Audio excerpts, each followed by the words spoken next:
You ask Tiger to solve. This deals with linear equations with one unknown. The final result is x equals 3. Let's solve it step by step.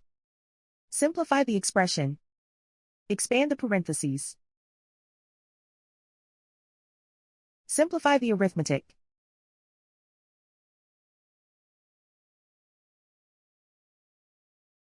Group all constants on the right side of the equation.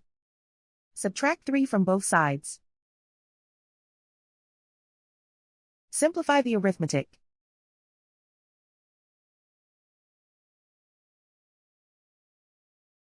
Isolate the x. Divide both sides by 2. Simplify the fraction.